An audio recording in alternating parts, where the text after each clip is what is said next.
মাইকের আওয়াজ যতদূর পর্যন্ত যাচ্ছে, বিশেষ করে এই মজলিসের চারপাশে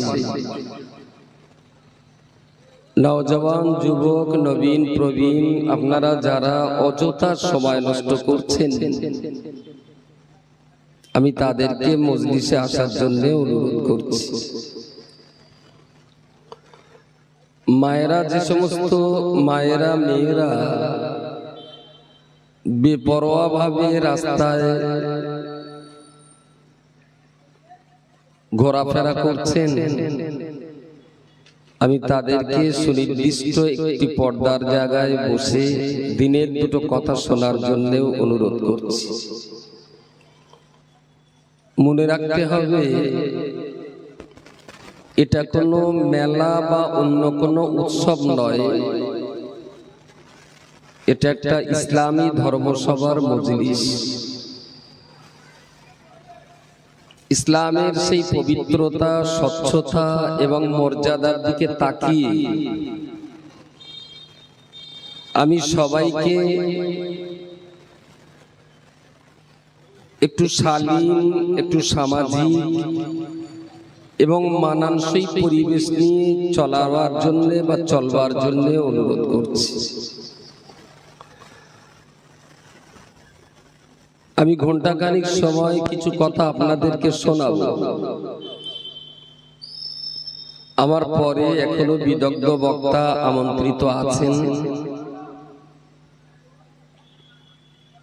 আমাদের এই মসজিদের সুযোগ্য মুরব্বী ইমাম সাহেব হুজুর তিনিও আছেন। দিন, শরীয়ত, কোরআন, হাদিসের গুরুত্বপূর্ণ কিছু বিষয় আলোচনা হবে। যদি এই আলোচনাটুকু আমরা শুনতে পারি, বুঝতে পারি, উপলব্ধি করে নিজের জীবনে কাজে লাগাতে পারি, তাহলে আমাদের এই অর্থ খরচ করবার হকটা আদায় হবে। ধর্মসভার আয়োজন করব, অথচ আলেম ওলামাদের কথাবার্তা শুনবো না, তাহলে এই পয়সা খরচ করা একদম বেকার হয়ে গেল। সুতরাং যদি সুযোগ থাকে তাহলে আমি মজলিসে আসার জন্য অনুরোধ করছি। সুন্দর বসবার ব্যবস্থা আছে। যদি মজলিসে আসতে নাও পারেন, যেখান থেকে আপনার সুবিধা হয় কথাগুলো শুনবার জন্য অনুরোধ করছি। আমরা যারা ইসলাম ধর্ম অবলম্বী মানুষ, আমরা একথা বিশ্বাস করি, কোরআনুল কারীম একটি নির্ভুল কিতাব, সন্দেহমুক্ত কিতাব। মানব জাতির ইহকালীন এবং পরকালীন যাবতীয় কল্যাণকর কথাবার্তা এই কোরআনের ভিতরে মওজুদ। আমরা এটাও জানি, হযরত মুহাম্মদ মুস্তাফা সাল্লাল্লাহু আলাইহি ওয়াসাল্লাম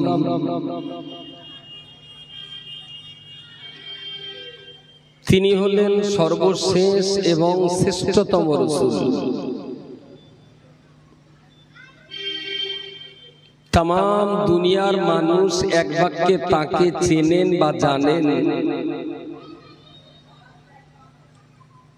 সততা, নিষ্ঠা ও আদর্শের মূর্ত প্রতীক তিনি। এই পৃথিবীর জমিন যেদিন অন্ধকারে, পাপে, কুসংস্কারে মানুষ হাবুডুবু খাচ্ছিল,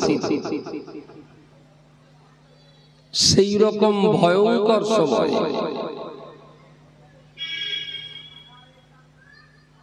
এই সমাজের মাঝে আল্লাহ তাকে পাঠালেন।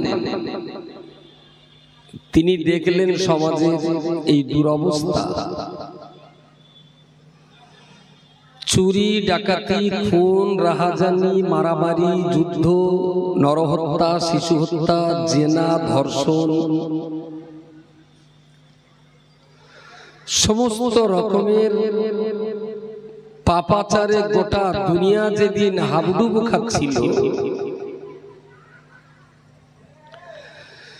সেই কঠিন অন্ধকারের মাঝখানে তিনি মানুষকে শান্তির বাণী শোনাতে লাগলেন।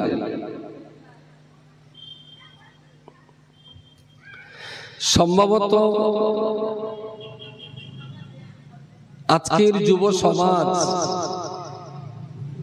আজকের যুবতী মায়ের সমাজ, বা বলা যেতে পারে আজকের দিনের মুসলিম জনগোষ্ঠী, এরা হযরত মুহাম্মদ সাল্লাল্লাহু আলাইহি ওয়াসাল্লামের সেই কষ্টের কথা,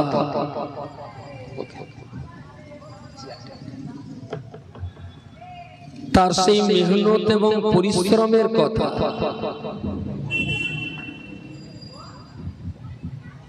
আজকের মুসলিম জনসমাজ জানে না। তাদেরকে পড়ানো হয়নি, তাদেরকে বোঝানো হয়নি।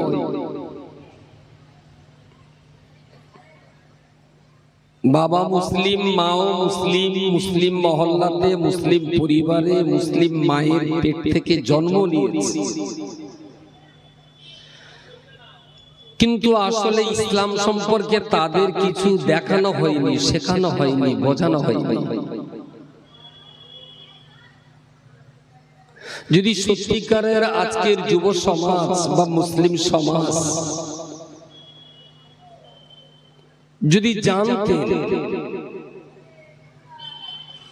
এই ইসলাম, এই কোরআন, এই শরীয়ত, এই শান্তির কথা পৃথিবীতে প্রচারের জন্য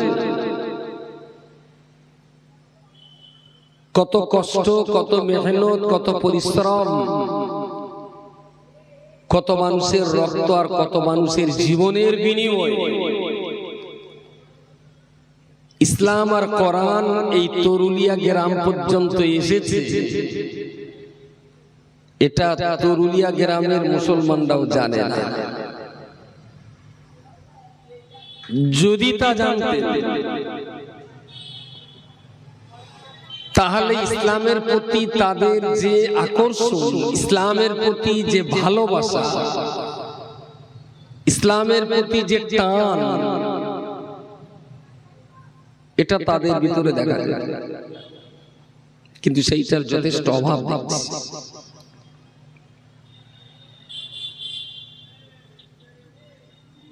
আমি অত্যন্ত বিনয়ের সঙ্গে বলছি যে ইসলাম নিয়ে আমরা বেঁচে আছি, যে কোরআন নিয়ে আমরা বেঁচে আছি, যে আল্লাহকে আমরা রব বলে স্বীকার করছি, যে মুহাম্মদকে আমরা রাসূল বলে বিশ্বাস করছি, সেই আল্লাহ আমাদের কি দিয়েছেন, সেই নবীর কাছ থেকে আমরা কি পেয়েছি, এ সম্পর্কে যতদিন পর্যন্ত আমরা আমাদের সমাজকে শেখাতে না পারবো, বোঝাতে না পারবো, ততদিন এই সমাজের পাগলামি সারবে না। আমি গুটিগত কথা বলছি। আমরা যারা ইসলাম মানে এইটা বুঝি যে টুপি, দাড়ি, নামাজ, জুব্বা, রোজা, ঈদ, এগুলো ইসলামের একটা একটা দিক, কিন্তু ইসলামের সবটাই এইটা নয়।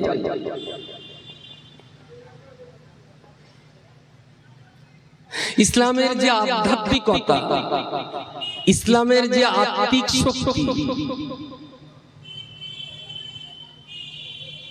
সেটা বুঝবার করতে গেলে আমাদের যে সাধনা, যে চেষ্টা, যে আরাধনা,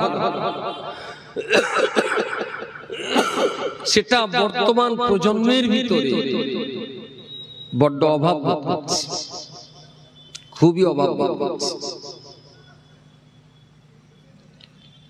প্রিয় রাসূলের একটা ছোট্ট হাদিস বলা যেতে পারে। প্রিয় রাসূল সাল্লাল্লাহু আলাইহি ওয়াসাল্লাম বলেছেন, সায়াতি জামানুন আলা উম্মতি লা ইয়াবকা মিনাল কুরআন লা ইয়াবকা মিনাল ইসলামি ইল্লা ইসমুহু ওয়া লা ইয়াবকা মিনাল কুরআনি ইল্লা রাসমুহু মাসাজিদুহুম আমিরাতুন ওয়া হিয়া খারাবুম মিনাল হুদা। প্রিয় রাসূল বলেছেন, লা ইয়াবকা মিনাল ইসলাম,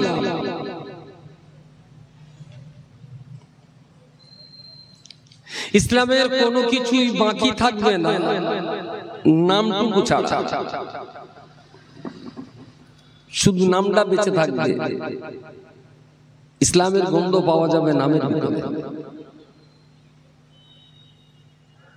ওয়ালা ইয়াবকা মিনাল কুরআনি ইল্লা রাসমুহু, কোরআনের কিছু অবশিষ্ট থাকবে না, কেবলমাত্র প্রথাগতভাবে পড়া ছাড়া। মাসাজিদুহুম আমিরাতুন, মসজিদগুলো হবে অত্যন্ত শান শওকতের। ওয়া হিয়া খারাবুম মিনাল হুদা, মুসল্লিদের ভিতরে হেদায়েত থাকবে না। ১৫০০ বছর আগে এই কথাগুলো আজকের দিনে কত প্রাসঙ্গিক কথা। আমি অনুরোধ করছি, আমার এই মজলিসের ডান ধারে রাস্তায় যারা আছেন, প্লিজ কথা বলবেন না। সে আপনার যদি ইচ্ছা না হয়, জলসা না শুনলেও আমার দুঃখ নেই, কিন্তু দয়া করে কথা বলে মজলিসের পরিচয়টা, মজলিসের এই শান্ত পরিবেশটা নষ্ট করবেন না প্লিজ।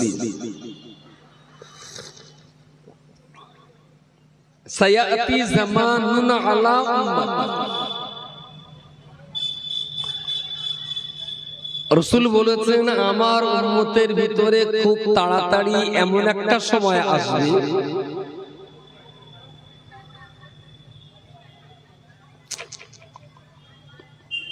যে লা ইয়াবকা মিনাল ইসলাম ইল্লা ইসমুহু,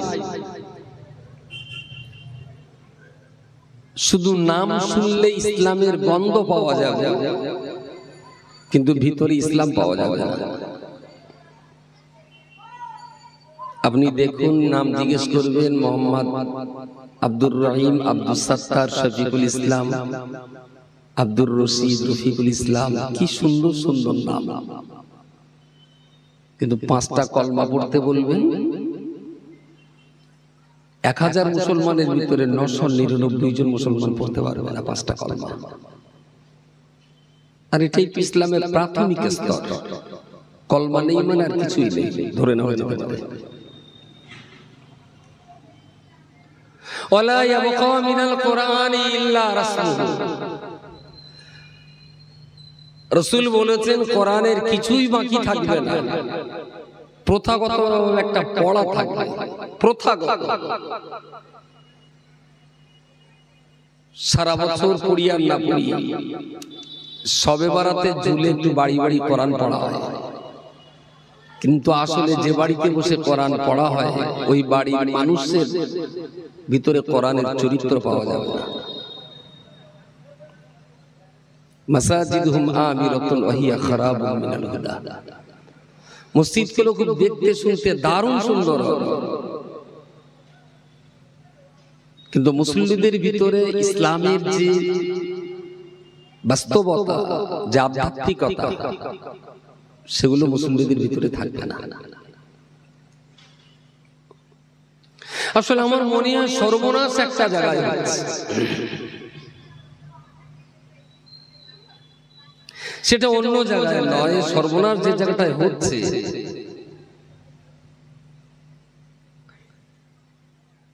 এদিকে আমাদের বাদুড়িয়াতে বিয়ে শাদীর আগে উভয় পক্ষ অনেকবার দেখা দেখি হয়, ছেলে পক্ষ মেয়ে দেখতে যায়, মেয়ে পক্ষ ছেলে দেখতে আসে, দুবার তিনবার চারবার পাঁচবার হয়,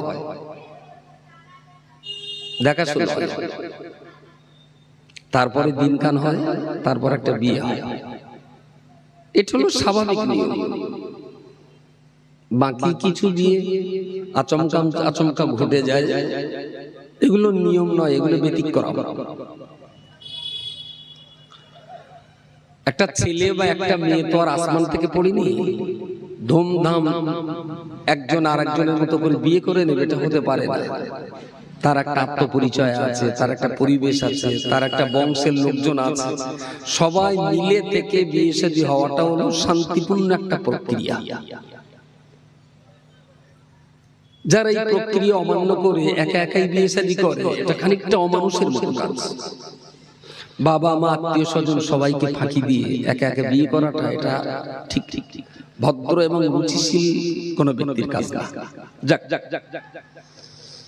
তো স্বাভাবিক নিয়ম হলো দুই পক্ষ একে অপরকে দু চারবার দেখাশোনা হয়, বুঝপাড় হয়। কখনো কখনো দেখা গেছে বিয়ের দিন ঠিক হয়ে গেছে, হঠাৎ করে একটা টেলিফোন এলো যে এই বিয়েটা হবে না। কেন না, নতুন কোন খবর আবার তাদের কানে পৌঁছে গেছে, বিয়ে হবে না। হতেই পারে, ভেঙে গেছে, বিয়ে হয়নি। তাহলে একে অপরকে জানবার জন্য, বুঝবার জন্য একদম উন্মুক্ত পরিবেশ। ছেলে পক্ষ মেয়ে পক্ষকে যতবার দেখতে চায় দেখবে, আবার মেয়ে পক্ষ ছেলে পক্ষকে যতবার ইচ্ছা ততবার দেখবে। খুব দেখে শুনি বিয়ে শাদীটা হয়, ভালো জিনিস।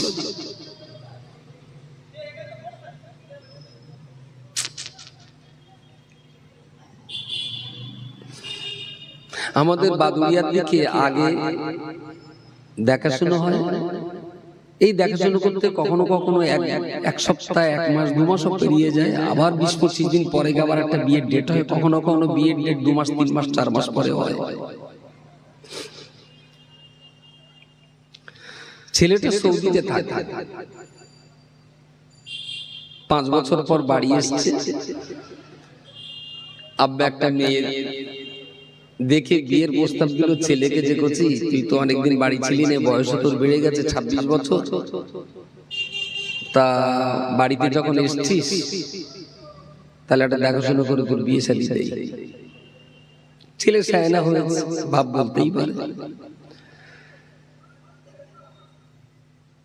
ছেলে বলল, আব্বু আমি তো মাত্র 15 দিনই ছুটি নিয়ে এসেছি, আমাকে আবার চলে যেতে হবে, কোম্পানির কাজ রয়েছে। তা বললো, তুই মাত্র 15 দিনই ছুটিতে এসেছিস, তা আমি ঘর বাদ দেখবো কখন, আমরা যাব কখন, তারা আসবে কখন, কখন কি করবো, এত শর্ট টাইম হয়?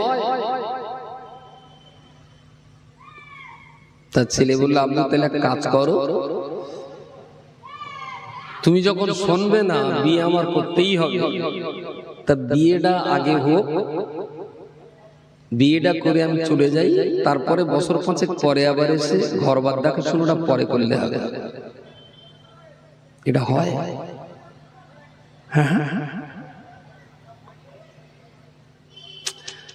এই চারিধারের পরিবেশটাও একটু শান্ত হচ্ছে না কেন আমি জানি না। ওদের যত গল্প কি এখানে আসলে মনে পড়ছে, এখানেও একটা টিম গল্প করছে, ওপাশেও একটা টিম গল্প করছে, আর আমি যে বারবার বলছি আমার কথা ওরা খেয়াল করছে না। আসলে ওসব রুহু আর পৃথিবীতে নেই, সব মেয়ারাজে চলে গেছে।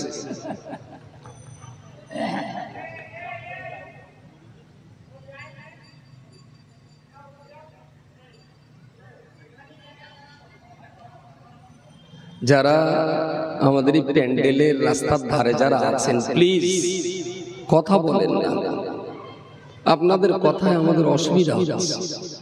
যদি গল্প করতে হয় একটু দূরে যান, কোনো অসুবিধা নেই।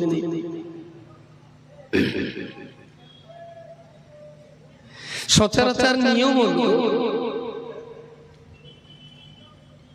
উভয় পক্ষকেই সুন্দরভাবে দেখে শুনে বুঝপাড় করে, খবরাখবর নেয়, তারপরে দিনকান হয়, তারপরে বিয়ে শাদী হয়।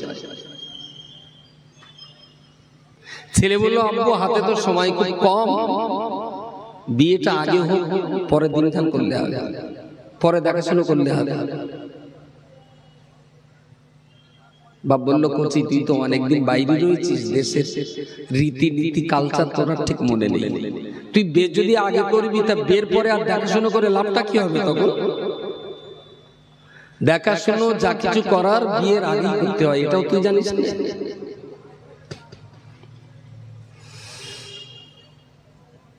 আমার যেটা মনে হয়েছে,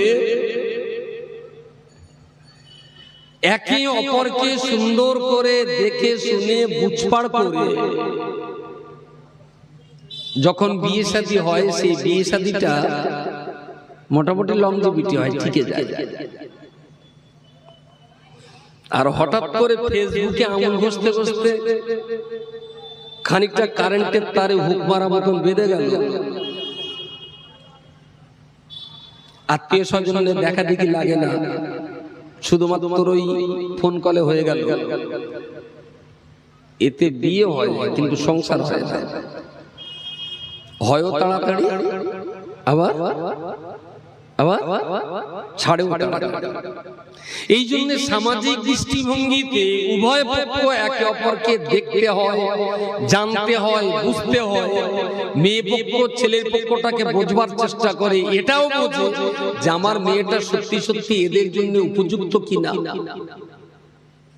তারপরে যখন বিয়ে হয়, একটু কম বেশি ওটা পড়ার ভিতর দিয়েও সংসারটা টিকে যায়।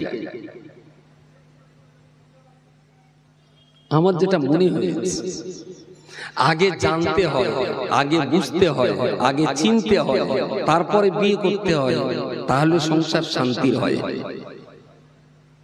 আমরা যারা মুসলমান হয়েছি, ইসলাম সম্পর্কে আমাদের চেনা হয়নি, জানা হয়নি, বোঝা হয়নি, আমরা ধুমধাম মুসলমান হয়ে গেছি,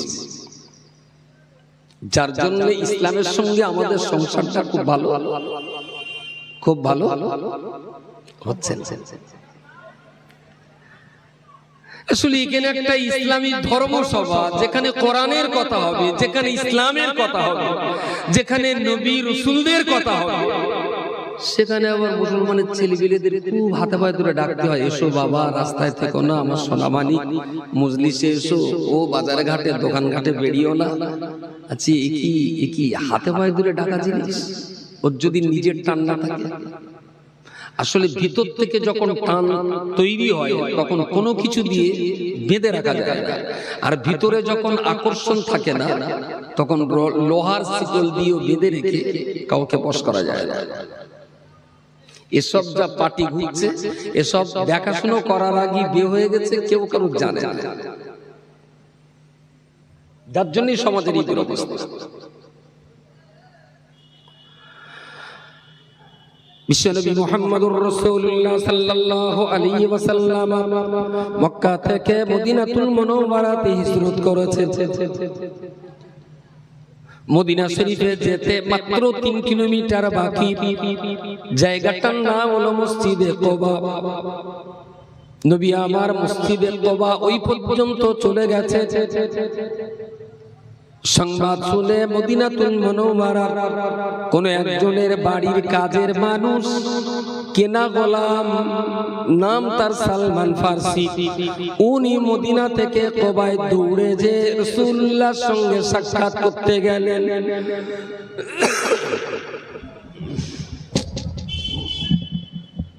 সালমান ফার্সি, এনার বাড়ি হলো পারস্য দেশে। উনি একজনের বাড়ির কেনা চাকর ছিলেন, কিন্তু খুব ধর্মভীরু লোক ছিলেন। সালমান ফার্সি একজনের বাড়ির চাকর, কিন্তু খুব ধর্মভীরু ছিলেন। এবং ওনাদের সময় যে ধর্মটা ছিল,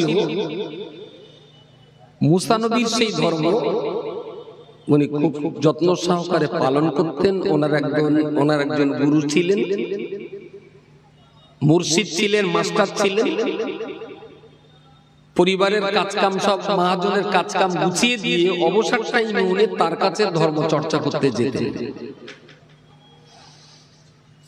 ওনার সেই গুরু মশাই সালমান ফার্সিকে একদিন বললেন, শোনো সালমান, আমি পূর্ব জমানার আসমানি কিতাবপত্র যা পড়েছি তাতে আমার মনে হচ্ছে খুব শিগগিরই পৃথিবীতে সর্বশেষ নবী হযরত মুহাম্মদ জন্মগ্রহণ করবেন। বলুন সুবহানাল্লাহ। তার আসার সময় হয়ে গেছে। তবে সালমান, তুমি তো খুব ধর্মভীরু, তুমি খুব সততার সঙ্গে চলার চেষ্টা করো, তো আমি তোমাকে উপদেশটা দিচ্ছি, আমার এই বয়স বেশি হয়ে গেছে, হযরত মুহাম্মাদের সঙ্গে আমার সাক্ষাৎ হয়তো বা নাও হতে পারে,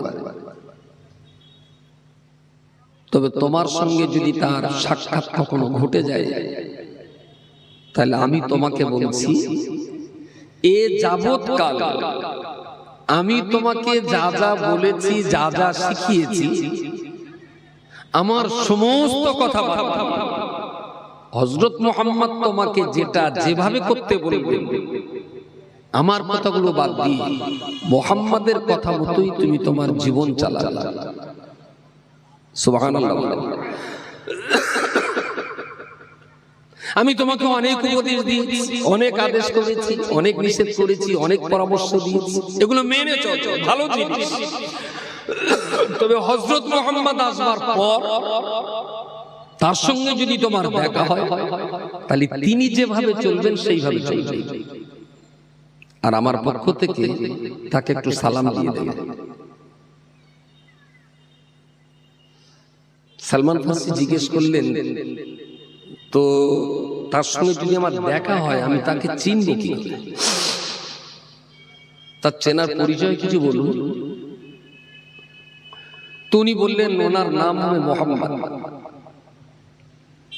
তাহলে বেশ, দুনিয়াতে যদি মুহাম্মদ নামে একাধিক মানুষ থাকে, আমি যদি সেই সমাজে অনেকগুলো মুহাম্মদ নামের লোক পাই, উনি বললেন না, উনি জন্ম নেবেন যেখানে, সেটা হবে মরুভূমি আর পাহাড়ের দেশ, আর মধ্য বয়স পার করে উনি জন্মস্থান ছেড়ে আর একটা জায়গায় হিজরত করবেন। ওনার সেই হিজরতের জায়গাটা এমন একটা জায়গা হবে যেটা খেজুর বাগানের দেশ হবে, বিশ্বের নামি নামি খেজুর সেখানে তৈরি হবে। এটা আমি পূর্ব জগন্নাথ কেতাবে দেখেছি, তাই তোমাকে পরামর্শ দিচ্ছি। বললেন বেশ। তাকে চেনার উপায় আরো সুনির্দিষ্ট করে বলুন। বললেন, উনি কোন সাদকার মাল গ্রহণ করবেন না, সাদকা সদকার মাল খাবেন না। তবে কেউ যদি তাকে কিছু উপহার দেন, তিনি সেটা গ্রহণ করবেন। বললেন বেশ, নাম হবে মুহাম্মদ, জন্ম হবে পাহাড়ের দেশে, হিজরত করবেন খাজুর বাগানের দেশে, সাদকার মালটা খাবেন না, নজরানার মাল গ্রহণ করবেন, উপহার গ্রহণ করবেন। ঠিক ঠিক এই পাঁচটাই যদি দুটো ব্যক্তির ভিতরে পাওয়া যায়, তাহলে কোন ব্যক্তিকে আমি নেব? সালমান ফার্সি সেই পীর সাহেব বললেন, ওনার পিঠে ছোট ছোট একটা কবুতরের ডিমের আকারের এক টুকরো গোশত থাকবে, ওই গোশতের উপরে লেখা থাকবে হাযা মুহাম্মাদুর রাসূলুল্লাহ সাল্লাল্লাহু আলাইহি ওয়াসাল্লাম। এটা হলো মোহরে নবুয়ত। এইটা পৃথিবীর আর কারো থাকবে না, একজনের পিঠেই থাকবে। সালমান ফার্সি রাদিয়াল্লাহু আনহু সেই দিন থেকে সংবাদ নিলেন যে পৃথিবীতে খেজুর সবচেয়ে কোথায় বেশি। তখনকার দিনে ফেসবুক ছিল না, হোয়াটসঅ্যাপ ছিল না, খবর নিয়ে দেখলেন যে মদিনাতে বিশ্বের ভিতরে সবচেয়ে বেশি ভালো খেজুর উৎপাদন হয় মদিনাতে। উনি পারস্য দেশ ছেড়ে দিয়ে মদিনাতে এসে একজনের বাড়িতে কাজ করতে লাগলেন। নিজে তো কিছু নেই, গরিব মানুষ, অনেক রাস্তা দূর থেকে অনেক পথ অতিক্রম করে তিনি মদিনার একজনের বাড়িতে কাজে নিয়োজিত হলেন। শুনলেন যে মক্কা থেকে একজন মানুষ মদিনাতে আসছেন হিজরত করে। সালমান ফারসির হঠাৎ স্মরণ হলো বহুদিন পরের ব্যাপার। বললেন মক্কা তো খুব পাহাড়ের দেশ, আর ওখান থেকে একজন মানুষ হিজরত করে মদিনাতে আসছে, নাম কি? বললো মুহাম্মদ। সালমান ফারসির ভিতরে একটা বিরাট ধাক্কা লাগলো। তাহলে তিনটে তো এখানেই মিলে যাচ্ছে, নাম হবে মুহাম্মদ, পাহাড়ের দেশে জন্ম হবে, আর খেজুর বাগানের দেশে হিজরত করবেন। তাহলে এইটা একটা মোক্ষম সুযোগ, এই ব্যক্তি তাইলে হবে। উনি সংবাদ শুনে মদিনা থেকে কোবায় চলে গেলেন, যে দেখলেন দুজন মানুষ বসে আছেন, আর অনেকটা মানুষ গোল হয়ে ঘিরে, বহু মানুষ গোল হয়ে ঘিরে এই দুজনের দিকে তাকিয়ে আছে, কথাবার্তা হচ্ছে, বাক্য বিনিময় হচ্ছে। আল্লাহ নবী সালমান ফারসি বর্ণনা করে বললেন, আমি যখন কোবা নামক জায়গায় পৌঁছে গেলাম, লক্ষ্য করে দেখতে পেলাম গাছের ছায়ায় মুহাম্মদুর রাসূলুল্লাহ সঙ্গী আবু বকর সিদ্দিক রাদিয়াল্লাহু আনহু এবং মরুভূমির কিছু মানুষজন, কোবার কিছু মানুষজন, তারা এক জায়গায় গোল হয়ে বসে আছে। আমি ওদের পিছনে যেয়ে দাঁড়ালাম। হঠাৎ করে লক্ষ্য করে দেখতে পেলাম মুহাম্মদ নামীয় লোকটা আমার দিকে ইশারা করে বললেন, ও বাবা সালমান, বলো কেমন আছো, কি ব্যাপার? সালমান ফারসি বললেন, আমি হতবাক হয়ে গেলাম, যে মানুষটাকে আমি জীবনে কখনো দেখিনি, যে মানুষটাকে আমি কখনো জানি না, ওই মানুষটা আচমকা আমার নাম ধরে ডাকলেন। আমি ওনার ডাকে জবাব দিই, ওনার পাশে চলে গেলাম, ওনার পাশে আমায় বসালেন, পিঠে হাত বুলিয়ে বললেন, বাবা সালমান, শরীর কি ভালো আছে? বললেন, আমার সঙ্গে এমন একটা ব্যবহার করলেন, দেখি মনে হলো বহুদিনের পরিচয়, কিন্তু আমার লজ্জা লাগছে যে আমি লোকটাকে চিনতে পারছি না। উনি আমার নাম ধরিয়ে ডাকলেন, যে বসলাম, পিঠে হাত বুলিয়ে বললেন, শরীর ঠিক আছে? আমি বললাম জি। মনে মনে ভাবতে লাগলাম, কে হতে পারে এই মানুষটা, আমার নাম ধরিয়ে ডাকলেন। বেশ, পীর সাহেবের কথাগুলো ওনার মনে পড়ছে। ও আচ্ছা, এখন তো বাকি আছে, তাহলে কিছুটা সাদগা করে দেখি উনি নেন কিনা। বাইরে এসে দু চারটে পয়সা জোগাড় করে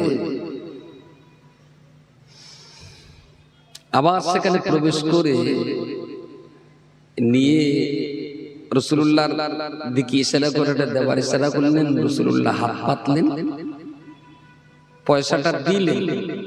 রাসূলুল্লাহ পয়সাটা হাতে নিয়ে বললেন, এটা কিসের পয়সা সালমান? বললেন, এটা আপনার জন্য সাদকা। বললেন, আমি তো সাদকার পয়সা খাই না বাবা, এটা নিয়ে নাও। সালমান ফারসি চমকে উঠলেন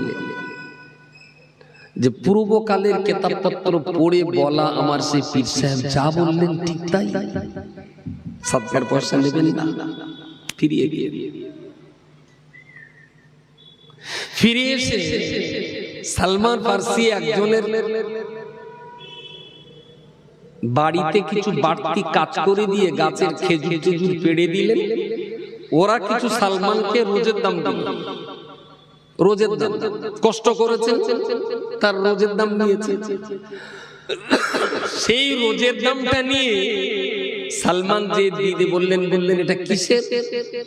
সালমান বললেন, এটা আপনার জন্য উপহার, আপনি বিদেশ থেকে আমাদের দেশে এসেছেন, এটা আপনার জন্য নজর উপহার। রাসূলুল্লাহ পয়সাটা গ্রহণ করলেন। সালমান ফার্সির ভিতরে 16 আনায় বিশ্বাস হয়ে গেল যে আমার পীর সাহেব বলেছিলেন যে হযরত মুহাম্মদকে যদি কখনো পাও তাহলে আমার সমস্ত কথা বাদ দিয়ে তুমি সেই মানুষটার কথা মতো জীবন চালাবে। তাই সেই লোকটাই এই লোক। মনে মনে সালমান তৈরি হয়ে গেল, ইসলামের কলমা পড়বেন, মুসলমান হবেন। পাহাড়ের দেশে বাড়ি, নাম হবে মুহাম্মদ, পাহাড়ের দেশে বাড়ি হবে, খেজুর বাগানের দেশে হিজরত করবেন, সাদগার পয়সা নেবেন না, উপহারের পয়সা গ্রহণ করবেন। বাকি আছে একটা পিঠের ওটা বাকি আছে। Thank you so much. একটা বাকি আছে না, বলেছিলেন তার পিঠে কবুতরের ডিমের মতো এক টুকরো গোশত থাকবে যার উপরে লেখা থাকবে মুহাম্মাদুর রাসূলুল্লাহ। সালমান ফার্সি ওইটা দেখতে পাচ্ছেন না। রাসূলুল্লাহ কুবা থেকে মসজিদ মদিনাতে গেলেন, অনেক ইতিহাস। সালমান মাহাজনের বাড়িতে কাজ করেন, দিনরাত কাজ করেন।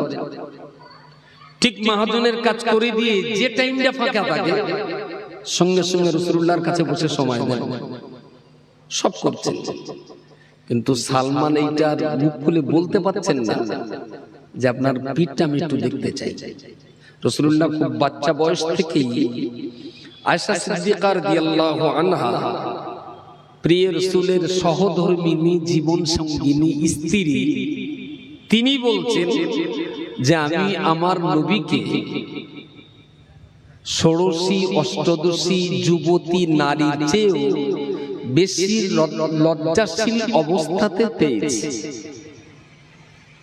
এটা রাসূলুল্লাহর স্ত্রী আয়েশা সিদ্দিকার বর্ণনা যে আমি আমার নবীকে ষোড়শী অষ্টাদশী 16 বছর 18 বছরের যুবতী মেয়ে নিজের দেহ ঢেকে রাখতে যতটা যত্নবান, আমার নবীকে দেহ ঢেকে ঢুকে রাখার ব্যাপারে তার চাইতে বেশি লজ্জাশীল দেখেছি। কখনোই রাসূলুল্লাহর খালি দেহ দেখা যেত না। স্ত্রী যদি এই বলেন তাহলে বাইরের লোকের অবস্থা কি হতে পারে? কখনোই নবীকে কেউ খালি চেহারায় খালি গায়ে দেখতে পেত না। আর এটা একটু যেন সত্যি সত্যি ভদ্র এবং রুচিশীল পরিবার এটা ঠিক মানায় না, খালি গায়ে যখন তখন যেখানে সেখানে থাকা, এটা ঠিক না। সালমান ফার্সি বলতে পারছেন না যে আপনার পিঠটা একটু দেখব। রোজই যায়, বসে, লক্ষ্য করে, কিন্তু পিঠে নবুয়তের মোহরটা দেখতে পাচ্ছেন না। দেখতে দেখতে 3 বছর পেরিয়ে গেছে। সালমান কিন্তু আজও কলমা পড়েনি। অনেক সাহাবী ইসলাম গ্রহণ করছেন, অনেকে কলমা পড়ছেন, নবীর সঙ্গে তারা নামাজ পড়ছেন, একসঙ্গে সব, কিন্তু সালমান ফার্সি নবীর সঙ্গে সময় কাটাচ্ছেন পাক্কা 3 বছর পেরিয়ে গেছে, এখনো কলমা পড়েননি। এখনো মসজিদে নববীতে নবীর সঙ্গে নামাজ পড়ছেন না, যেহেতু কলমা পড়েননি। মনে মনে বিশ্বাস করছেন যে এই লোকটাই সেই লোক। কিন্তু 5টা যখন পেয়েছি 6 নম্বরটাও মিলবে, ওইটা মিলে গেলে তাই কলমা পড়ব। আবার মনে করছেন এই দেখতে দেখতে আজ পড়বো কাল পড়বো, যদি এর ভিতরে মরে যাই। সালমান ফার্সির বয়স তো অনেক ছিল, প্রায় 285 বছর বয়স ছিল। বহু প্রাচীন মানুষ। বলেন ঠিক আছে, আজকে তো সারাদিন দেখা যায়নি, কালকে দেখি। প্রায় টাইমটা রাসূলুল্লাহর চারিদিকে সময় দেন, ঘোরেন, দেখেন, কিন্তু কখনো দেহটা খালি পাচ্ছেন না, আর ওইটা দেখাও যাচ্ছে না। সালমান ফারসি বর্ণনা করে বললেন, একদিন রাসূলুল্লাহর দরবারে বসে আছি, হঠাৎ করে নামাজের আযান হলো। নবী বললেন, বাবা সালমান বসো, আমি নামাজ পড়ে আসি। আমি রাসূলুল্লাহ নামাজ পড়তে চলে গেলেন। মসজিদে নববীর ভিতরে নামাজের জামাত হলো। নামাজ শেষ করার পরে একজন আল্লাহর বান্দা ইন্তেকাল করেছে, ওই বান্দা জানাজা নামাজ হলো। নবী আমার সাহাবীদের বললেন, তোমরা সবাই তোমাদের ভাইয়ের জানাজা এবং দাফন কার্যে অংশগ্রহণ করো। ভাগ্যক্রমে সেই দিন রাসূলুল্লাহর জামা কম হওয়ার কারণে জামাটা পরিষ্কার করতে দিয়েছিলেন। সঙ্গে গায়ে একটা চাদর ছিল, পাতলা সাদা চাদর গায়ে দিয়ে রাসূলুল্লাহ সেদিন নামাজের ইমামতি করলেন। সবাই লাশের খাটিয়া কাঁধে করে নিয়ে জান্নাতুল বাকির কবরস্থানের দিকে যাবেন। সালমান ফারসি তিনিও সেই জায়গায় বসে আছেন। হঠাৎ করে দেখতে লাগলেন বিশ্বনবী মুহাম্মদুর রাসূলুল্লাহ তিনিও যখন খাটিয়ার পিছনে পিছনে হাঁটছেন, দক্ষিণে বাতাস লেগে বাম কাঁধের চাদরটা পড়ে গেছে।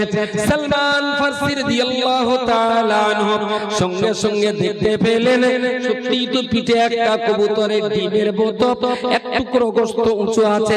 সালমান ফারসি পিছন দিক থেকে ছুটে গেলেন, রাসূলুল্লাহর মোহরে নবুয়তের উপরে চুম্বন দিলেন, চোখ দিয়ে ঝরঝর করে কেঁদে ফেললেন।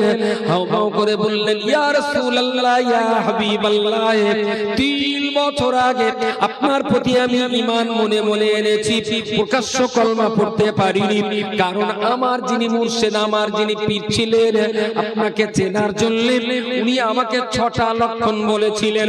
আমি তো পারস্যের অধিবাসী ছিলাম, আমার সেই পীর সাহেবের বক্তব্য অনুযায়ী আমি পারস্য দেশ ছেড়ে দিয়ে এই মদিনাতে এসেছিলাম শুধুমাত্র আপনাকে পাওয়ার জন্য, শুধুমাত্র আপনাকে পাওয়ার জন্য। ইয়া রাসূলুল্লাহ, পাহাড়ের দেশে আপনার জন্ম, মদিনাতে আপনার হিজরত, নাম আপনার মুহাম্মদ। সাদগার পয়সা গ্রহণ করেননি, হাদিয়ার পয়সা গ্রহণ করেছিলেন, কিন্তু তিনি আমায় বলেছিলেন আপনার পিঠে মোহরে নবুয়তের চিহ্ন থাকবে, এক টুকরো গোশত উঁচু থাকবে, ওই গোশতে আপনার নাম লেখা থাকবে মুহাম্মদুর রাসূলুল্লাহ। এই জিনিসটা না দেখা পর্যন্ত আমি তো আপনার কলমা প্রকাশ্যে পড়তে পারছিলাম না। প্রিয় নবী মুহাম্মদুর রাসূলুল্লাহ হাতটা বাড়িয়ে দিয়ে সালমানের কপালটা সামনের দিকে এনে নবী আমার সালমানের কপাল চুম্বন করে বললেন, বাবা সালমান, এতদিনের অপেক্ষার স্বাদ কি আজকে মিটে গেল? সুবহানাল্লাহ।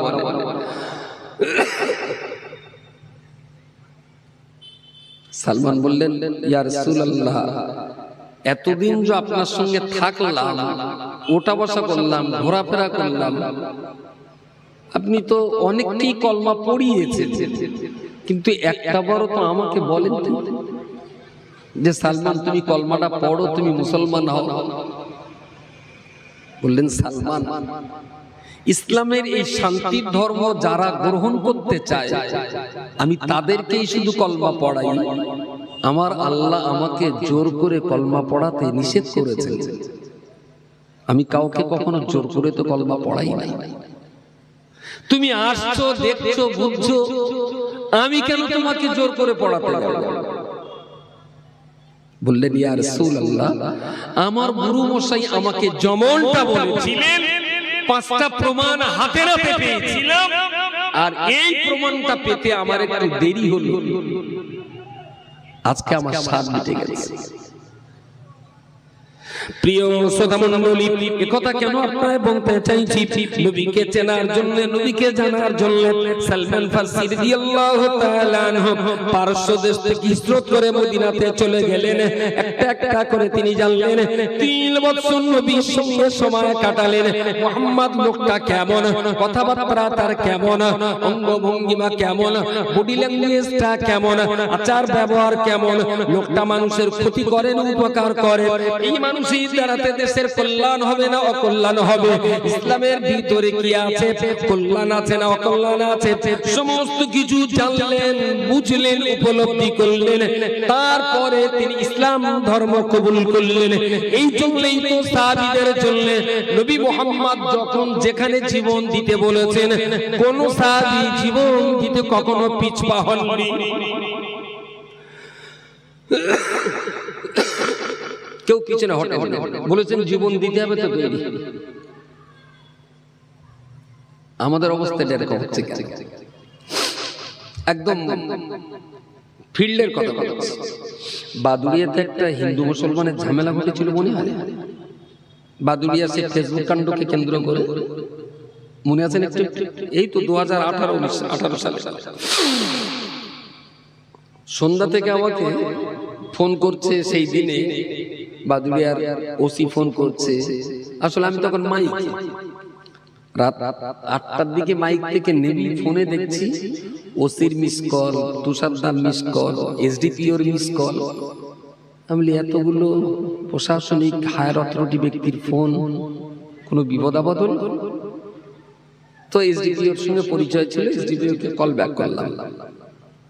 উনি কল পেয়ে বললেন, মাতিন সাহেব একটা দুর্ঘটনা ঘটে গেছে, কোথায় আপনি? এই বললাম, স্যার আমি পিঙ্গলেশ্বর, কোন একটা গ্রামে ছিলাম। বললাম অমুক জায়গায় আছে।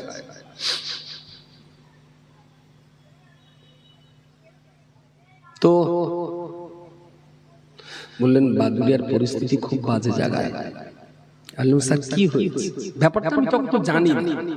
বললো ফেসবুকে এরকম একটা ছেলে এই পোস্ট করেছে, তাই করে রুদ্রপুর হাই স্কুলের সামনে কয়েক হাজার মুসলমান তারা বিরাট বিক্ষোভ দেখাচ্ছে। আর সত্যি এটা অন্যায় হয়েছে, যেই করুক এটা দোষের হয়েছে, কাজটা ভালো করে দিছে। কিন্তু এই উত্তপ্ত মুসলমান আমরা তো ঠান্ডা করতে পারছি না। বললো স্যার আপনি কোথায় আছেন?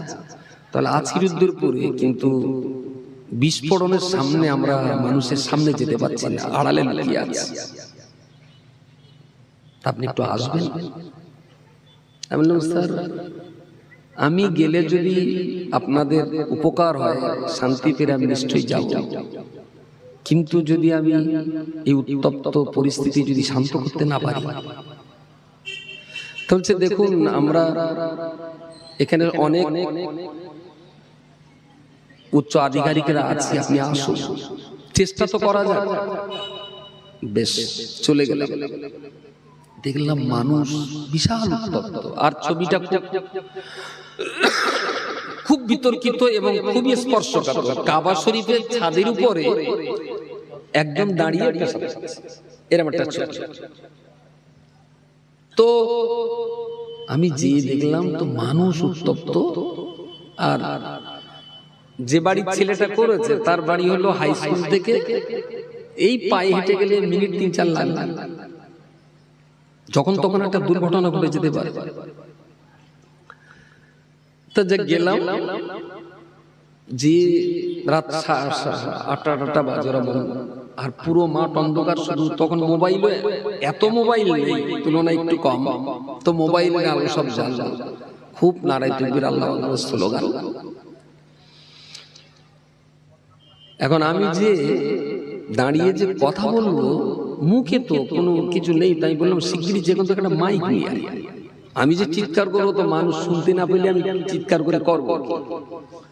তা দেখলাম আস্তে আস্তে ওরা মাইক আনলো, দেখলাম মানুষ শান্ত হলো, কথা শোনার মতন পরিবেশ হলো আর কি।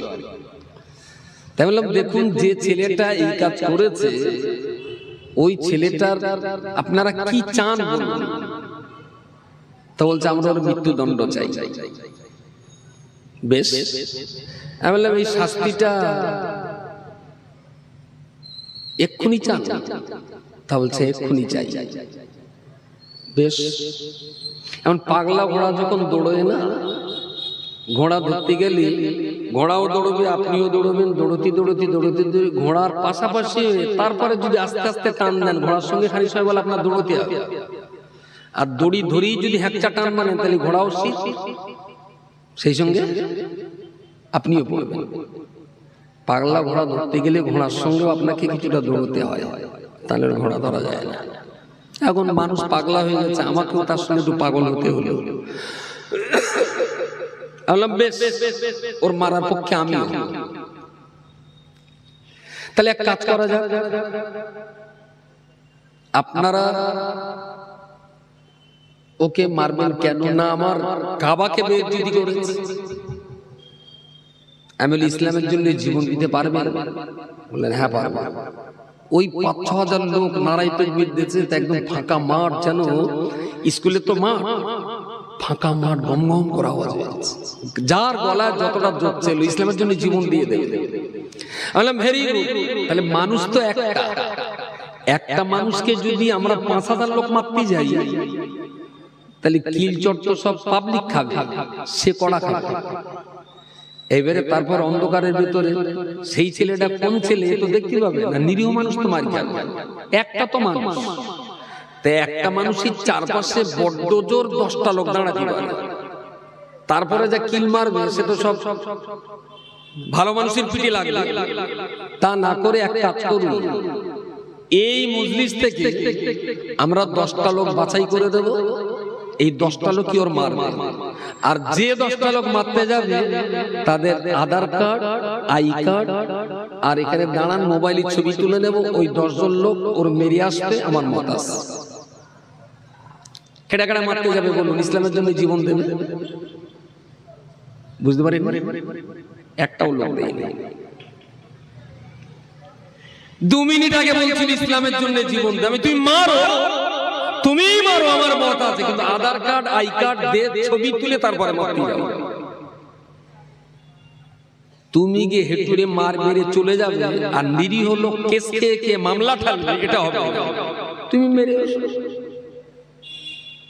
ওই 5,000 লোকের ভিতরে একটা লোক হাত তুলিনি, জামি ওর মারবো, তাতে আমার জেল ফাঁস যায়, একটা লোক হাত তুলিনি।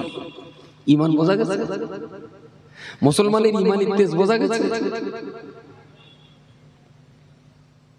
দুধ জাল জালি যেরকম মাঝে মাঝে দুধ কি হয়, মনে হচ্ছে এক পদ দুধ এক হাঁড়ি, কিন্তু আগুন কমে গেলে দেখা যায় একটুখানি। মুসলমান যখন উতলয় না মনে হয় এক হাঁড়ি, আসলে একটু। ইমানি জাজবাটা আসবে কোথা থেকে? আমি বলেছিলাম যে দেশে বসবাস করছেন এ দেশে আইন আছে, পুলিশ আছে, প্রশাসন আছে, থানা আছে, কোর্ট আছে, বিচার কেন হাতে তুলে নেবেন আপনি?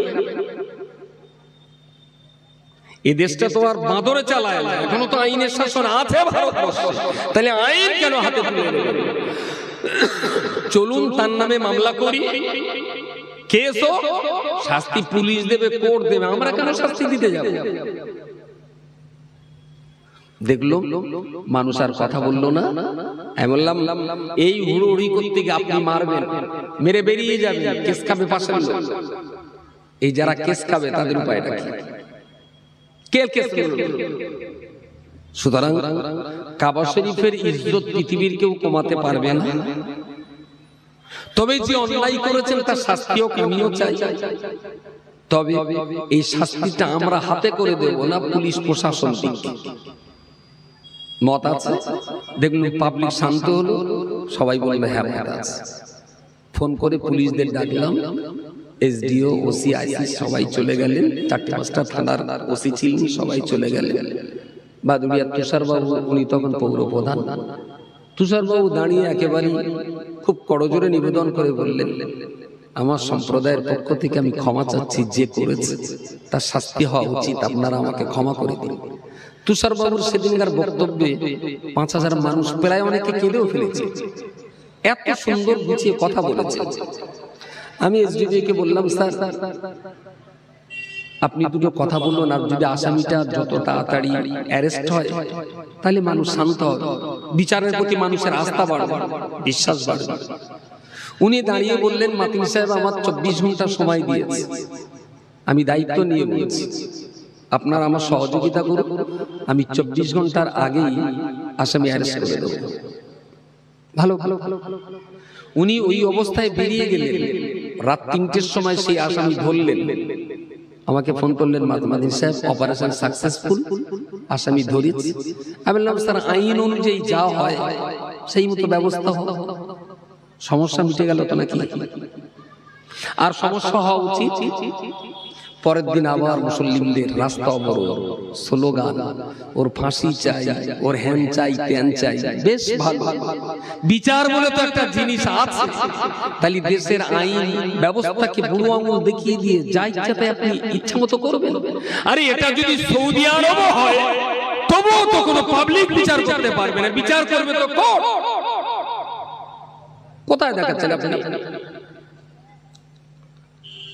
শুধু ঘটনাটা বললাম এই জন্যে, রাসূলুল্লাহর যুগে যারা ইসলাম জেনেছেন, বুঝেছেন, উপলব্ধি করেছেন, তবে তারা ইসলামের কলমা পড়েছেন। আর এত সুন্দর করে ইসলাম চেনা জানা বোঝার কারণে যখন প্রয়োজন হয়েছে ইসলামের জন্য, তারা ইসলামের জন্য জীবন দিয়ে দিয়েছে। কারণ তারা জানে এর মজা কতটা। আমরা তো ইসলামই জানি না, জীবনটা দেবো কি করে? কার জন্য জীবনটা দেব যদি সেটা না জানি, না চিনি, না বুঝি, তাহলে তো জীবন দেওয়ার সার্থকতা হয় না। প্রিয় শ্রোতামণ্ডলী, এত সময় ধরে এই গল্প করবার, ইতিহাস বলবার শুধুমাত্র কারণ হলো এইটা, আমরা যারা মুসলিম আছি, ইসলাম আমার ধর্ম, আল্লাহ আমার রব, হযরত মুহাম্মদ সাল্লাল্লাহু আলাইহি ওয়াসাল্লাম তিনি আমার রাসূল, কাবা বাইতুল্লাহ আমার কিবলা, কোরআনুল কারীম আমার ধর্মীয় গ্রন্থ, এই কথা প্রচার করবার, বিশ্বাস করবার সার্থকতা হবে প্রকৃত অর্থে যদি আমরা ইসলাম পড়তে পারি, প্রকৃত অর্থে ইসলাম যদি আমরা জানতে পারি, কোরআন যদি শিখতে পারি, কোরআনুল কারীম যদি বুঝতে পারি, ইসলাম ধর্মের মৌলিক আইন কানুন এগুলো যদি আমরা বুঝতে পারি, একজন মুসলমানের ডিউটি কি হতে পারে, একটা মুসলমানের দায়িত্ব আর কর্তব্য কি হতে পারে, একজন মুসলমানের জীবন কেমন হতে পারে, একজন মুসলমানের আচার আচরণ কেমন হতে পারে, মুসলমানের চাষাবাদ, ব্যবসা বাণিজ্য, চাকরি বাকরি, আত্মীয় লোক লৌকিকতার কুটুম্বিতা কেমন হতে পারে, যতদিন আমরা ইসলামকে না পড়ব, ইসলাম যতদিন আমরা না জানবো, ইসলাম সম্পর্কে আমাদের সঠিক ধারণা তৈরি না হবে, ততদিন পর্যন্ত দেশ আমাকে যতই মুসলমান বলুক না কেন, আল্লাহ পাকের শাহী দরবারে প্রকৃত অর্থে আমরা মুসলমান হতে পারি না। রেশন কার্ডে মুসলমান, আধার কার্ডে মুসলমান, পাসপোর্টে মুসলমান, সব ঠিক আছে, এটা রাষ্ট্রীয় ব্যবস্থা। মুসলমানের ঘরে জন্ম নিলেই সে মুসলিম, এটা রাষ্ট্রীয় ব্যবস্থা। কিন্তু আল্লাহর কাছে তো এই বিচার নয়। আল্লাহর বিচার হবে যারা ইসলাম মেনে চলবে তারাই মুসলিম। তাই ইসলামটা তো আগে জানতে হয়, তারপরে মানতে হয়। না জানলে কি মানবো? আমি যে মেনে চলবো সেটা তো আগে জানবো, বুঝবো, তারপরে মানবো। কিন্তু খুবই দুর্ভাগ্য আমাদের, 100 মুসলমানের ভিতরে আমি আজকে জিজ্ঞেস করছিলাম ওই ভাইকে যে মক্তবের অবস্থা কি, বললো বাচ্চা কাচ্চা ঠিক মতো যায় না, পড়ে না। তাহলে মক্তব যদি, পড়াশোনা যদি ঠিকঠাক না থাকে, বাচ্চাদের এডুকেশন যদি ঠিক না থাকে, কোরআনের তালিমের ব্যবস্থাপনা যদি ঠিক না থাকে, তাহলে সে গ্রাম কিন্তু পিছিয়ে যাবে। মসজিদ সুন্দর করে বছরে 3-4টে ধর্মসভা দিয়ে এগিয়ে যাওয়া যাবে না। আগে সবাইকে ইসলাম সম্পর্কে জানতে হবে, বুঝতে হবে, তাহলে তো ইসলাম এগিয়ে যাবে। তাহলে কি হবে বলুন? এই জন্য আপনারা যারা আছেন, যে কটা মানুষ এখানে বসেছেন, দূরে দাঁড়াতে অনেক মানুষ রয়েছে,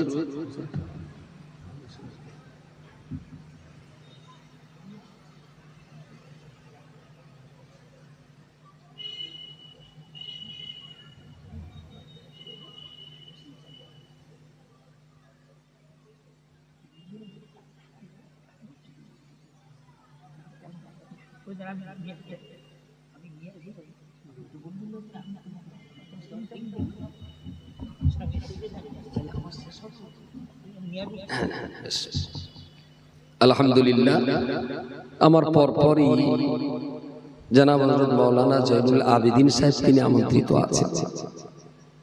9টায় তার টাইম, তিনি উঠবেন, তার বক্তব্য শুনতে হবে। আমি না আপনাদের কাছের মানুষ, বাদুড়িয়ায় বাড়ি, উনি তো অনেক দূর থেকে আসছেন।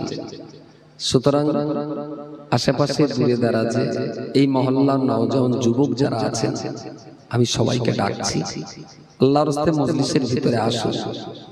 আর আমি সময় দিয়েছি মক্তবটা যাতে সুন্দর করে চলে। ভাইয়ের সঙ্গে আমার কথা হয়েছে, একদিন আসবো এই মহল্লাতে। এই মহল্লার বাপ আর মাকে নিয়ে বসতে হবে। বাপ আর মা যতক্ষণ পর্যন্ত একটা মায়ের মাথায় পদক্ষেপটা আমরা না ঢোকাতে পারবো, ততক্ষণ সেই মায়ের বাচ্চাকে আমরা ঠিকঠাক মতো এডুকেশন দিতে পারবো না। এই জন্য বাচ্চা মানুষ করতে গেলে মাকে বোঝাতে হবে। তো একদিন আসবো, মিটিং করবো, দেখি কিছু যদি করা যায়। তো যারা আশপাশে আছেন, দূরে যারা যা আছেন, আমি কর্তৃপক্ষকে বলবো এই পাশে এখনো দুটো তিনটে পাতলি পাতানো হয়নি, ওগুলো একটু বিছিয়ে দেন। উনি বাইরের মেহমান, ওনার মজলিস চলাকালীন যেন ডিস্টার্ব না হয়। আর ততক্ষণে সকলে আসুন প্রিয় রাসূল সাল্লাল্লাহু আলাইহি ওয়াসাল্লামের শাহী দরবারে আমরা সবাই দাঁড়িয়ে একটু সালাম পড়ে নিই। যারা বাইরে আছেন সকলে ভিতরে চলে আসুন। ইয়া নবী সালামুন আলাইকা, ইয়া রাসূল সালাম আলাইকা, ইয়া হাবিব সালামুন আলাইকা, সালাম